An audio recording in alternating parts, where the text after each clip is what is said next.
What's up, everybody? Hope you guys are doing good. Man, it's been crazy. If you would have told me when this whole thing started that we would still be on live stream at this point, I don't think I would have believed you.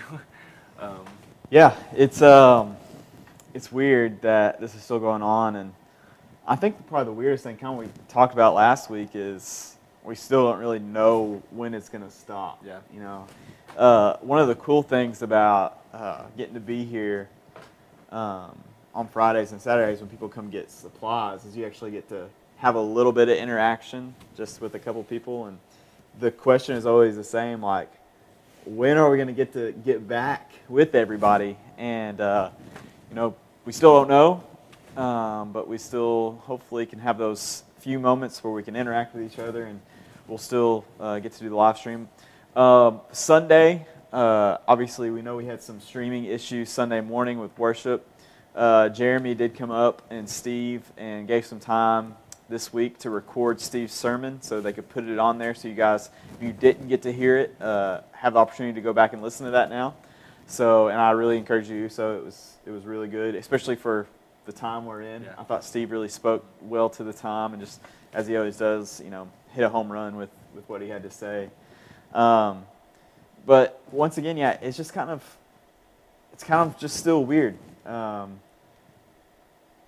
I'm ready for the days where we can get haircuts and all be together. I think that's the funniest thing about it is all the guys right now just... Yeah, it's kind of either trust that someone in your house is going to do okay or shave it off. Yeah. It's kind of the two options. Unless a shout out to a couple of our college students, Ethan Jansky and Nathan. Yeah. They're rocking the mullets right now pretty hard. So if you get to see them, at least a picture of them, make sure next time you see them, you let them know how much you appreciated their sacrifice in this time of wearing that mullet for so long. Big week for you, man. Yeah, it's been crazy. Yeah, Daniel, homeowner now, so a big week for him. So it is kind of cool that we still have a few of those little moments, a little bit of normalcy, that life is still going on in those ways. So I think that, it's kind of neat. We've had a lot of members kind of buying houses now, and you get to see them getting to move in, and so there's still some normalcy. I'm sure it was difficult even for you, in this time, trying to figure all that stuff out and getting it done, but it's good to see you getting to do that and having a little bit of normalcy in life, I guess.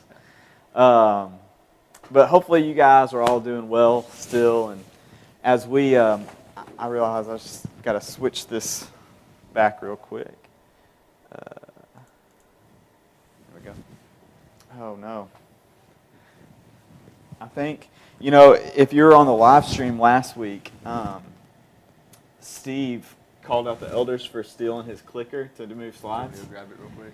Yeah, that's actually us, and we forgot to steal it back. So Daniel's going to run down and grab that real quick so we can move slides for you guys. But and he's actually still mic'd, so every once in a while he may just throw something out there to us. But as we kind of look at where we've been, over the last few weeks, we've been looking at relationships and what those actually look like in view of God and how God designed our relationships to be. And we started back in the beginning with the very creation of us, how God created us in His image, and God in His own being is relational with the Trinity and the Godhead, and we're made in that same way to be relational. And we looked a lot at Matthew 5 and how Jesus, as He's starting His ministry out, really is setting the tone for how He expects people that follow Him to live. And in that, He kind of sets up, we looked at the Beatitudes and how He's calling people to know that they're loved by God. And the kind of the initial thing that we have to understand if we're going to have relationships with people is first our relationship with God and where it needs to be. And how if we don't understand God's love for us, we're not going to understand love for God. We're not going to understand love for other people. We're not going to be able to understand any of that. So as we continue to look, Jesus continues to go and explain how we react to each other. And we're going to look in just a minute on the slide kind of what we've looked, keep going back to with those things that he called out that said kind of the foundational things of relationships, what has to be there in order for it to be a godly relationship. And that was a good time, man. Thanks. He a little out of breath. Catch your breath there. But as we looked at respect and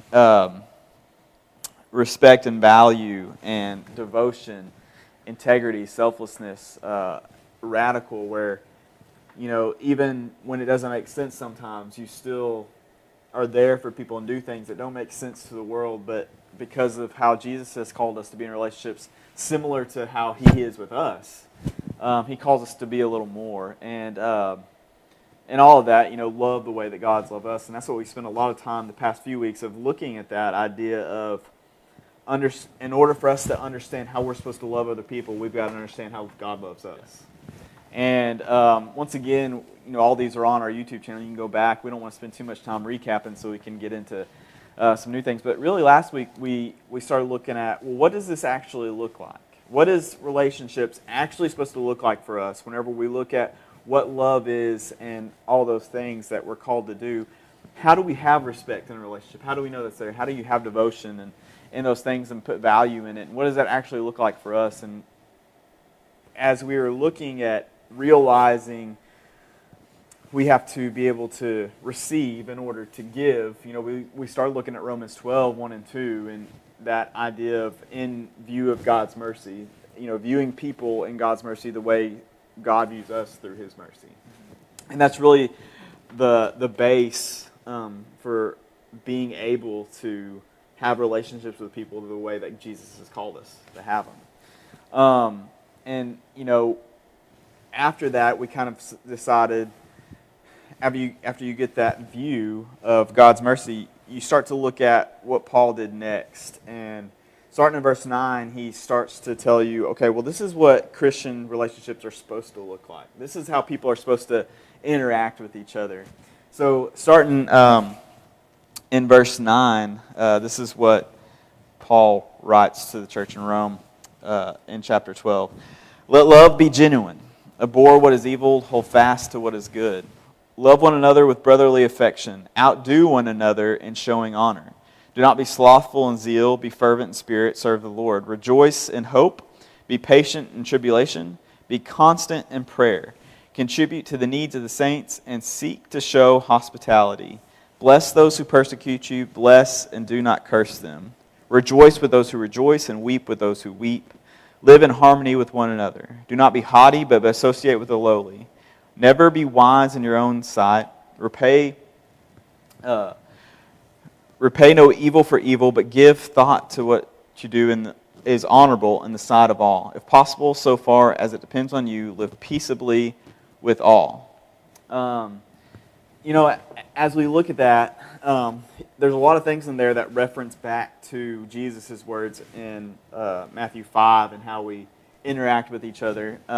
But last week we really decided to look at that first thing he says, because I think it carries so much weight in understanding how relationships are supposed to be. And he simply says, let love be genuine. If you have another version, it may say, let love be without hypocrisy.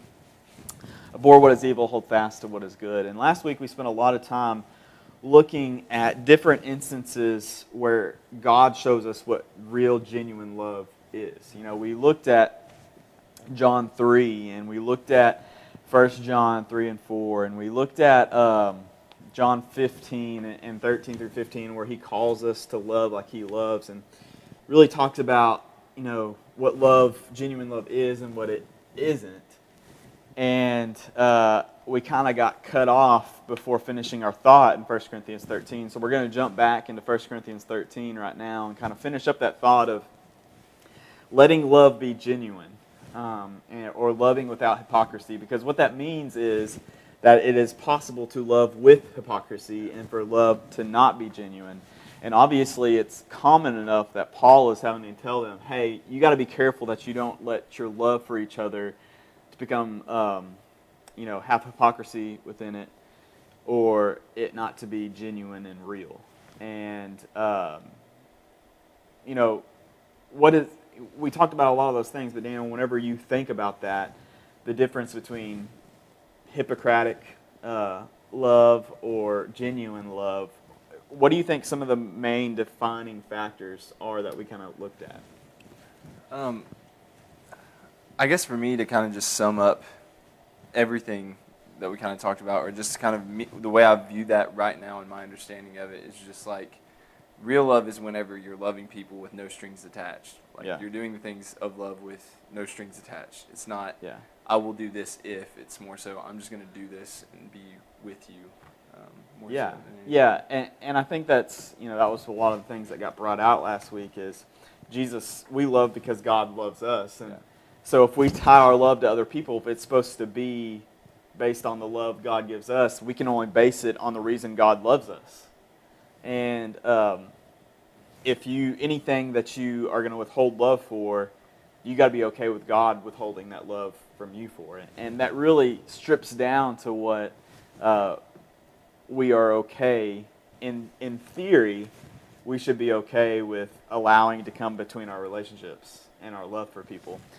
The hard thing is, putting that into practice. Because it's real easy to say, yes, I want to love people the way that Jesus loves me. But at some point, the thought that's kind of common today, and the thought that kind of gets thrown around is, well, I'm not perfect. I'm not Jesus. So I'm not going to love the way that he loves. But the whole point of us reading his words and looking at what his ideas of relationships is, that's what he calls us to be. He calls us to be perfect as he is perfect when he talks about those relationships at the end of in Matthew 5:48. And it's not that we do everything just right, but that we allow those things to take higher precedent than our own, selfishness, I guess.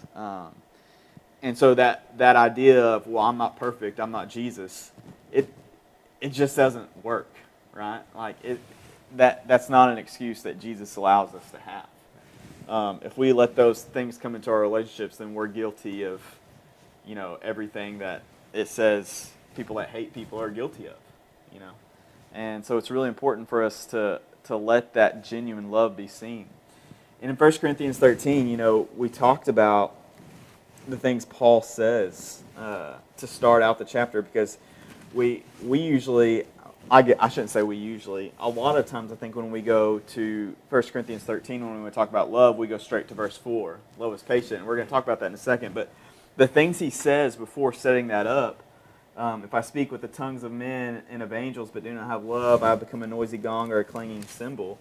If I have the gift of prophecy and know all mysteries and all knowledge, and if I have all faith as to move mountains but do not have love, I am nothing. And if I gave all my possessions to feed the poor, and if I surrender my body to be burned, but I do not have love, it profits me nothing. I think that sums up this idea of genuine love so good, because it's similar to what you said. It's no strings attached, but it can't be fake. Yeah. Like true love can't be fake. Like you can say all the most wonderful things, and some people are blessed with being able to talk their way out of anything, right? And are really smooth talkers. But what Paul says is, you can say all the things that you want. You're gonna know, it's gonna be known. It's gonna come out eventually if there's not love behind those things, and it's not gonna be worth everything that you said. Is not gonna be worth anything. And I think of how many relationships are built off of words today. Like it seems because of what we've maybe what social media and movies and entertainment has told us what love is, that we're always looking for that perfect word to be said, and that's how we know that they really love us, right? Like always waiting for that background music to start. Yeah, the background music to start, so you know that it's real, and all those things. But Paul says those words, it doesn't matter what is said. It can be the most beautiful words ever. If there's not love in it, then it's not worth anything. And what if we started, valuing our relationships not based off of what we can say and get by with, but instead of what we actually see in them? And I think that's kind of the point behind it is, it's not even, but then Paul goes on and says, actually, it's not even if I burn my body and give up all my possessions, if I do all these things that look good, if I can do those things without love too. Yeah. And so it gets to this point where how do you know what love is? If he's saying that all these things that we usually base love on, that we usually base our relationships of whether they're valid or not, whether they're good relationships, if those things that we usually base it on of what we see people do or what we hear people say, what can we start to base it on if those things aren't the things that if those things can be faked, what do we know cannot be faked? Mm-hmm. And I think that's where he picks up and where we kind of left off last week of his next phrase behind that is, love is patient, right? He starts to tell you, if you want to know what actual love is, love that is genuine, love without hypocrisy, what it actually is patient. And what does patience mean to you? For me, it's, I have a word, but I can't think of it right now. Diligence. Diligent, yeah, that's a good word for it. One thing we kind of talked about last week that I think is real important with patience is we measure patience, I think, a lot of times off of our own idea of patience. Mm-hmm. To the point where we're patient as long as we want to be patient, right? Yeah. When you take those words when, Peter, thinking he's being really smart, asks Jesus, how much should we forgive someone? Should we forgive them 7 times? Right? And Jesus kind of calls him out and says, not 7 times, but 70 times 7 times. And we kind of laugh at Peter in the moments because Peter gives us a lot of moments to laugh at him for throughout his ministry with Jesus. But when I really think about that, and coming back to patience and forgiveness are similar in that way, to where usually we feel like we're a pretty forgiving person if we forgive someone 3 or 4 times. So the fact that Peter says 7 times, could you imagine someone wronging you so bad that they've got to ask for forgiveness 7 times? Like, someone doing something so bad that they feel like in order for your relationship to be fixed, you've got to forgive them. You've got to grant them forgiveness. If they were to do something so wrong to you 7 times, do you think you would keep forgiving them? Like, is that not a pattern? Isn't that how we look at it? Like, that's a pattern now. Mm-hmm. They don't deserve forgiveness. And I think that's the point Jesus looks at is he says, you think you're being really good saying 7 times, Peter, but do you want to be limited to 7 times of the amount of times God's going to forgive you? And it's the same thing with patience.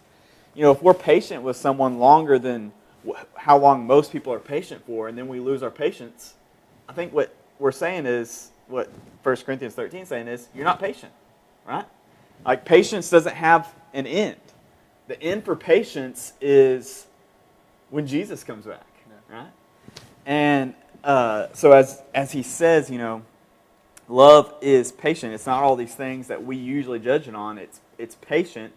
I think one of the reasons patience is judged on is because patience is without end.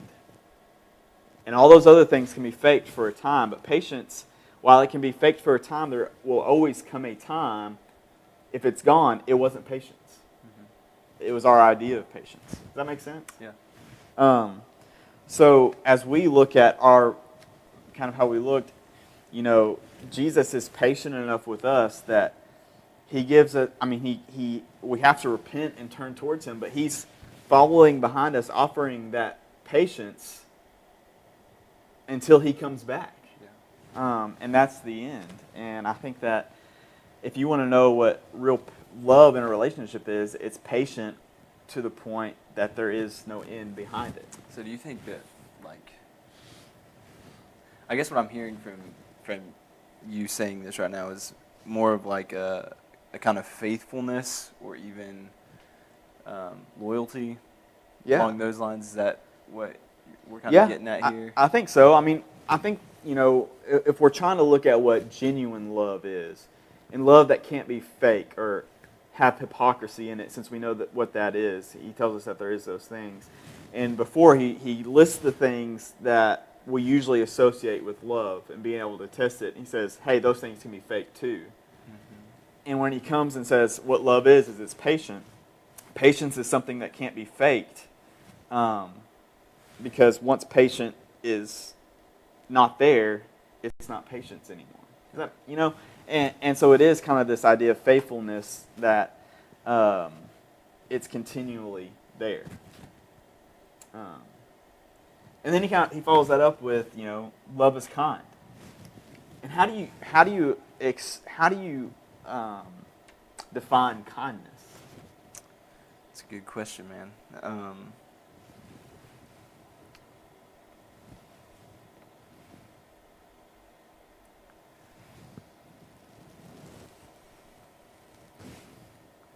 I think I'm gonna throw this one back to you.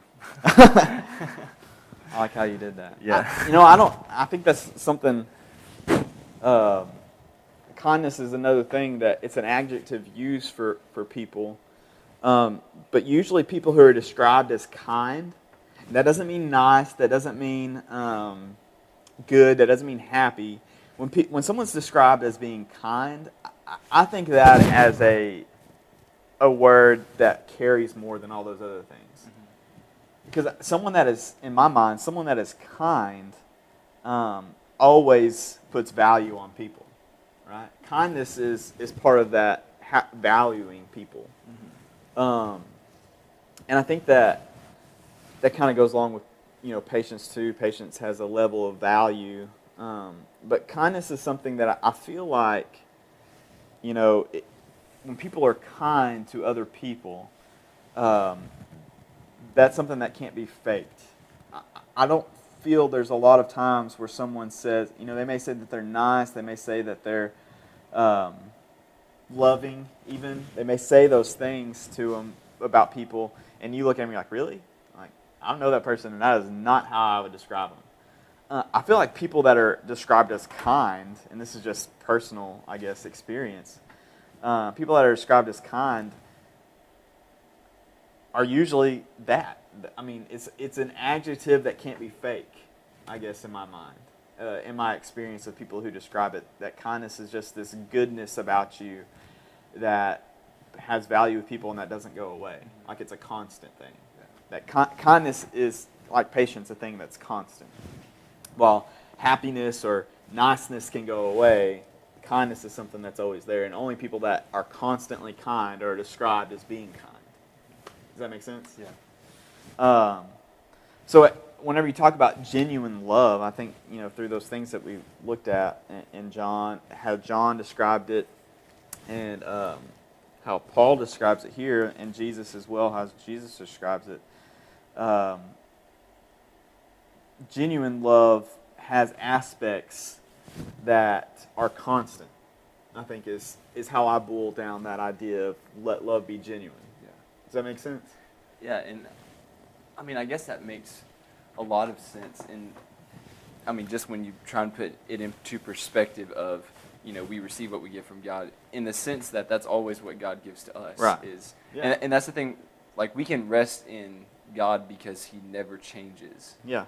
Because we're told that God is love, right? So, we can rest in the fact that it doesn't matter how bad life gets or, whatever mistakes we make, His love is always there for us if we're willing to receive it. And I don't say that to mean that if you're ever not kind to someone or you're ever impatient with someone that you don't love them, because like I said, I think that love cannot be genuine. I think that love can be there, but it not be pure and genuine, and it can have flaws and hypocrisy within it.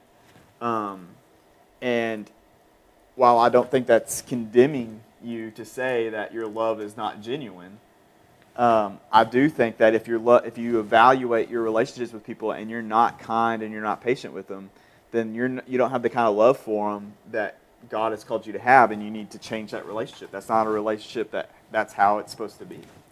It doesn't fit the mold of what we're talking about here, of what godly relationships look like. So as you look at your relationships with people, if you want to know if it's a godly relationship and you're like, yeah, I have respect, I value them, I feel like that goes both ways, and you start to really, really evaluate it to where you're taking it down to, I think, how we have to do every once in a while. Is this really what it's supposed to be?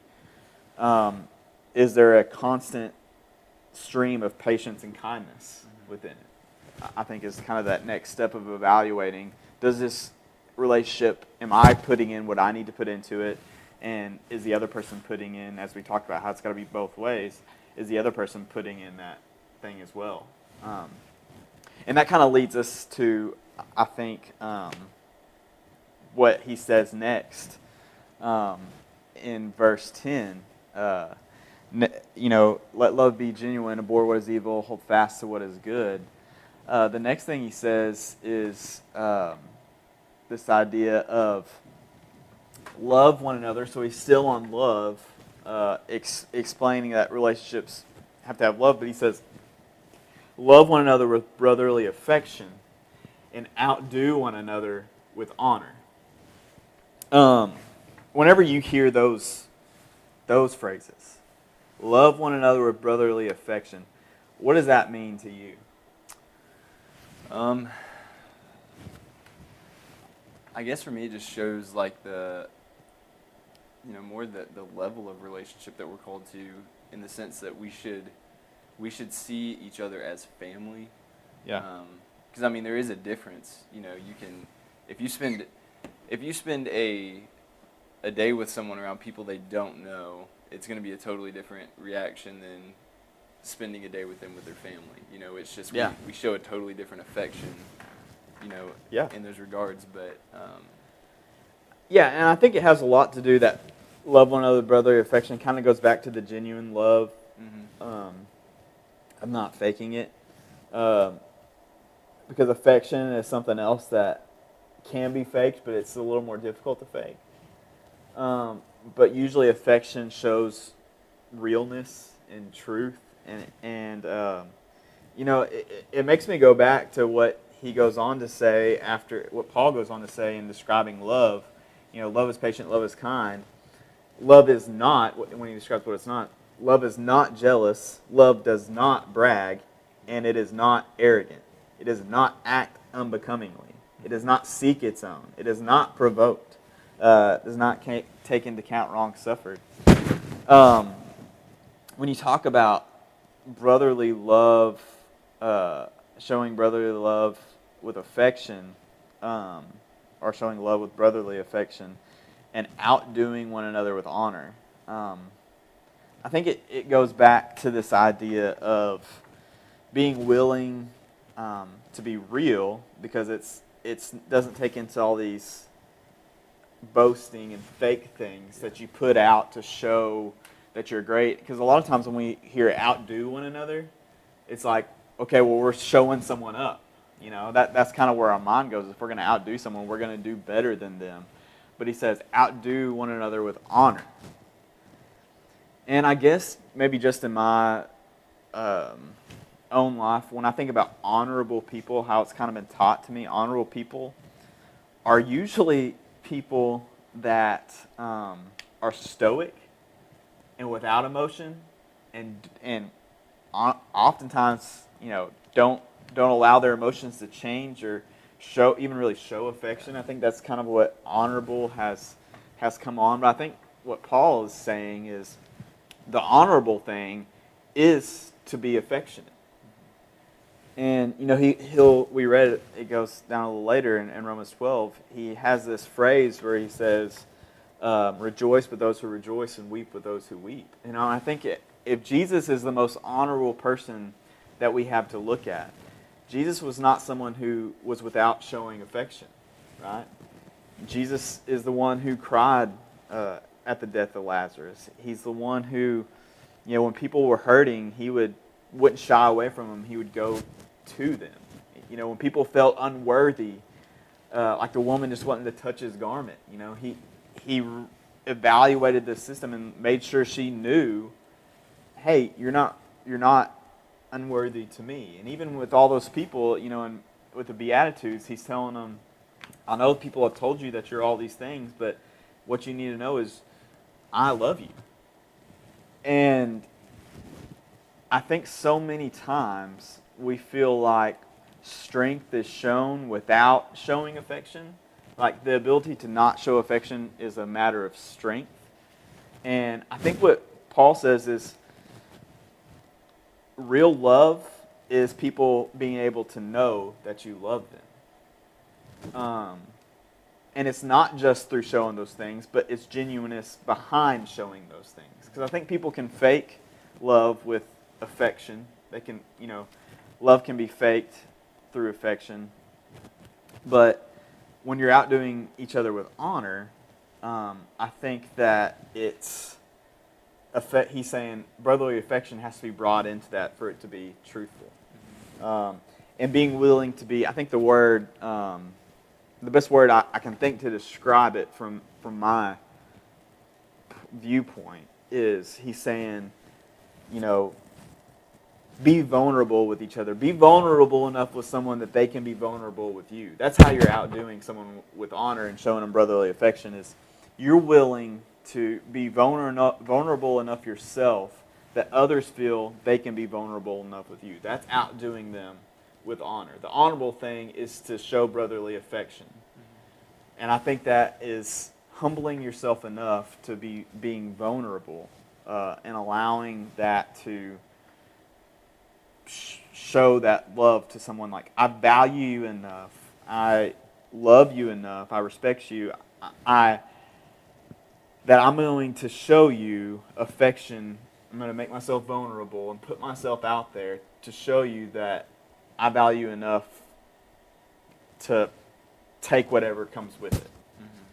Because I think that's really the only way people will be vulnerable with you, or how a lot of people will be vulnerable with you, is if you're vulnerable with them. And I think that was part of the point of Jesus in his life. I think it came naturally to him.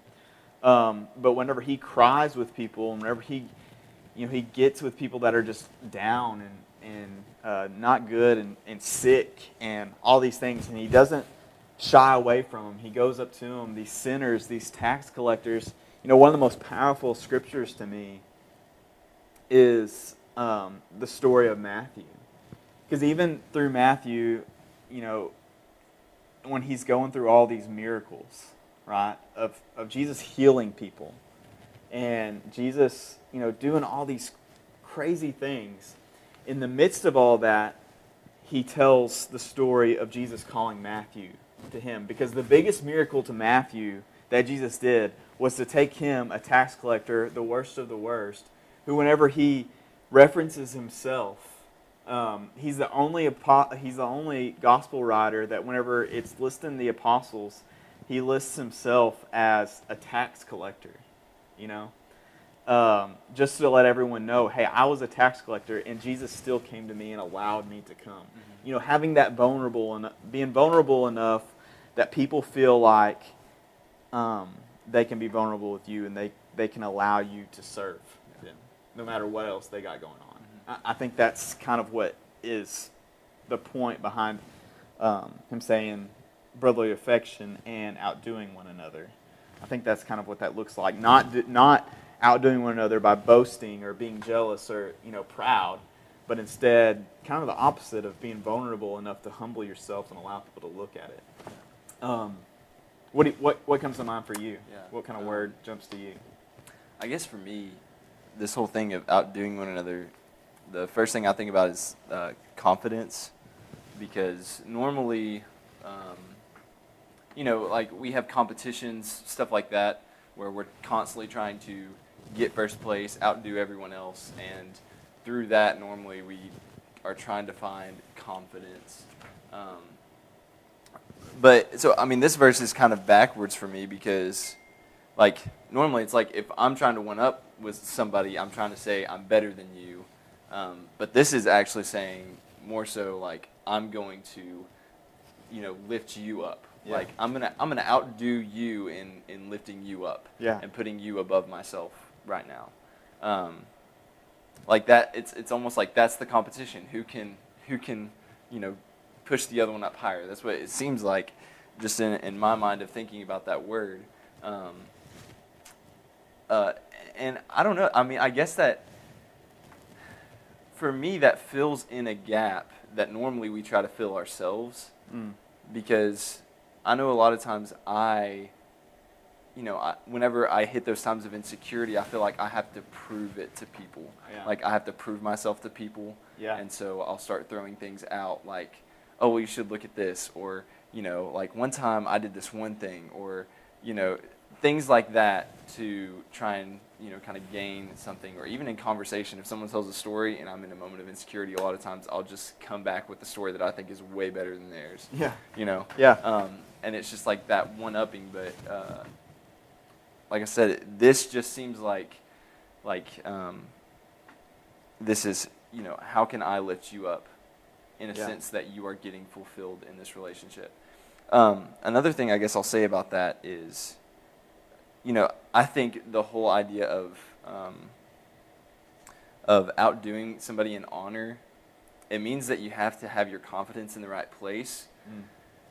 Because for me, another thing, and kind of going back to what you were talking about, I think I was kind of, I don't think it was taught to me, but I think it was something that I picked up on. You know, normally the confident people were the ones that were out there doing those things of like just one-upping everyone. Yeah. Definitely. And, you know, it's like their confidence came from that. But it seems like here, you know, or even one thing that I guess I'm realizing now is the confident people are the ones that don't have to do that. Yeah. Yeah. You know, it's like I don't have to have a better story than you. I don't have to have a better thing than you. I don't have to have stuff. You know, I'm confident in something else than myself. And, you know, that's one reason that the gospel is so great, because God is literally pouring out his honor to us, saying, this is how important you are. You know, I'm going to lift you up in such a way that I'm going to send my son to be lesser than you, to go die on a cross for you. And that's how much I'm going to lift you up. And, you know, there's no way any of us can compete with that. And so now we're just free to go and just lift other people up, because we know that we're valued and we're seen and we're loved.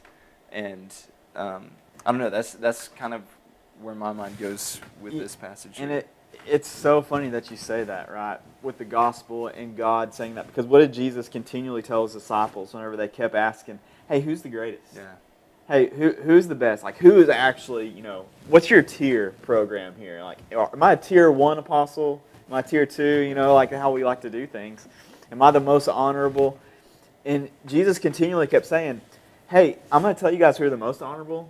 Not the ones who are up here, but the ones who are down here serving. Not the ones who are being served, but the ones who are serving. The ones who are willing to get down and be vulnerable, you know, and be confident in the fact that, and it's so important, it goes back to everything else we've said, this vulnerableness and this confidence, the reason that those things are there for people who are showing brotherly affection and people who are outdoing one another in honor, they're able to do that because they understand that their confidence is not in anything that they've done. It's in the one who's already done everything. Yeah.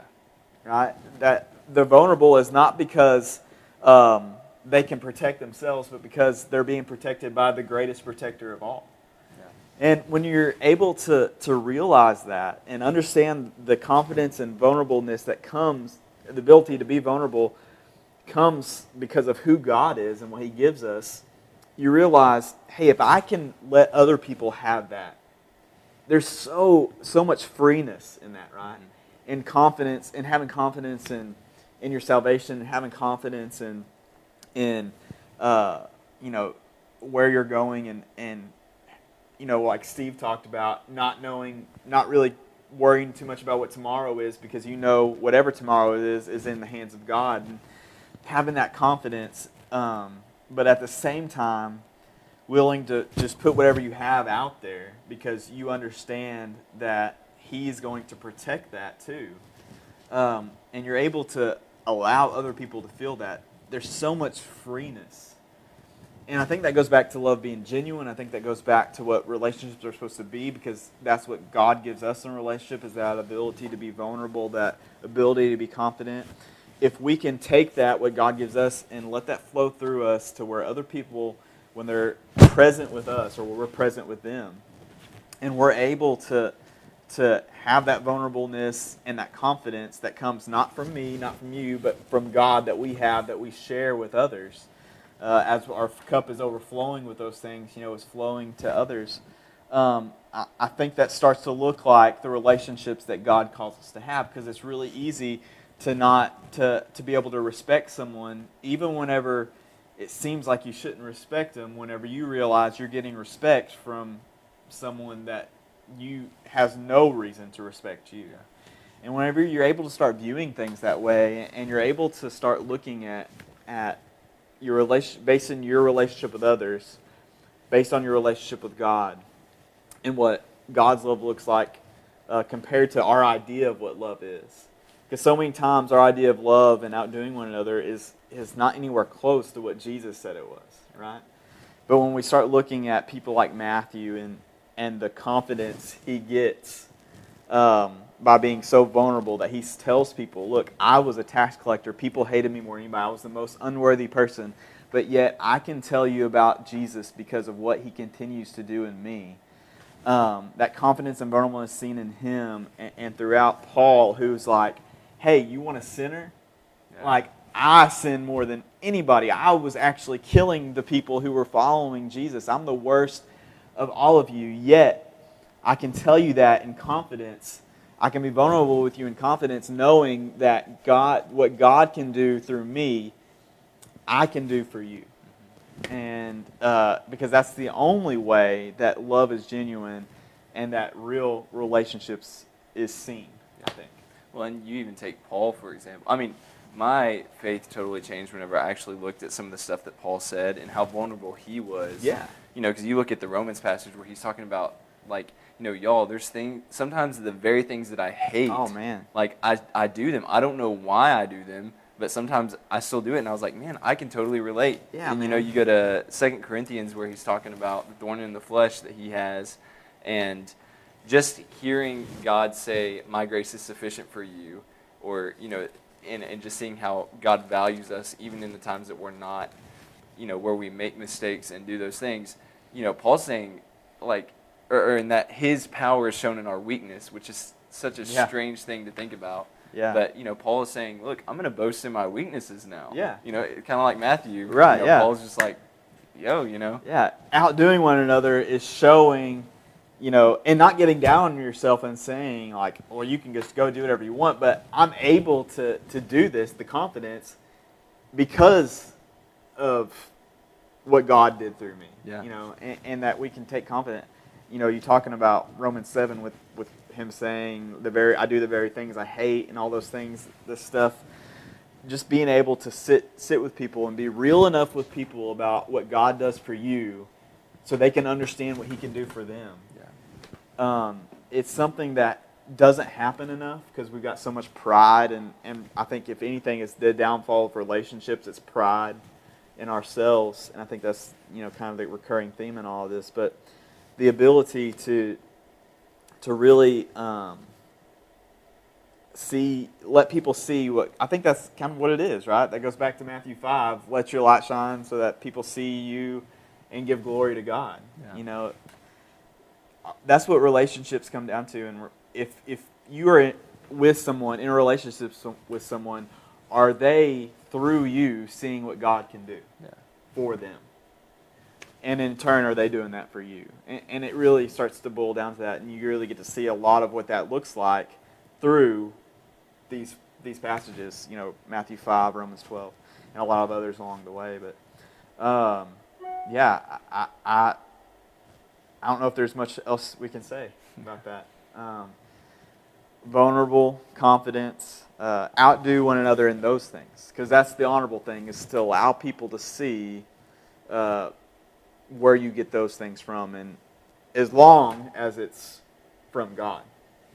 And so they can know that they can have those things as well. You can be affectionate with people. You can cry with them. You can be happy with them. You can do those things and let people know that there's nothing above you feeling that. Mm-hmm. That confidence and that vulnerableness that God allows us to feel. And some people are not touchy-feely, right? And that's okay. You know, I think of people who tell stories, and I have similar stories of, you know, they never heard someone say they love them, but there was no doubt in their mind that they did. And yeah, it would have been great if they would have told them, but they didn't even have to, because it was known. And I think that goes back to, they didn't use the words, you know, but you could still tell the love was there. And I think that has a lot to do with these things that we have to start looking at in our relationships of whether they're real and godly or not. Anything else you got? I think that's it, man. Thanks again for being with us tonight. We love you guys. We miss you guys. We hope that we get some answers soon of what time will we get to be back together. Once again, if you have any needs, please let us know. We know that there's things going on in your lives. We want to be able to be there for you and help you in any way that we can. Steve sent out his midweek minute, I know, just a little bit before this, so if you haven't checked your email, please do so. Several announcements on that for prayer requests and different things along that nature. So let us, love the way that God calls us to love. Let us have the relationships that God calls us to have. Let us outdo each other with honor this week. Dan, you want to close this out in prayer? Sure. Let's pray. Dear God, thank you so much for another opportunity just to do this. God, this isn't what we think is ideal, but we are still so thankful for this opportunity just to sit down and have these outlets where we can still see each other and still just dive into your word together. God, I just pray that we outdo one another in showing honor. God, you have outdone us by showing us honor by sending Jesus. And I just pray that we reflect that to the people around us and just know that we're free to show people honor. God, please just embolden us with the confidence that comes from your love that just never ending and it never fails, and there is no strings attached to it. You are going to love us no matter what, and I just pray that gives us the confidence to love people like you have loved us. God, thank you so much for all the blessings that you give us, and I just pray that you keep us safe and bring us back to do this again next week. In Jesus' name I pray. Amen. Amen. We love you guys. Love you all.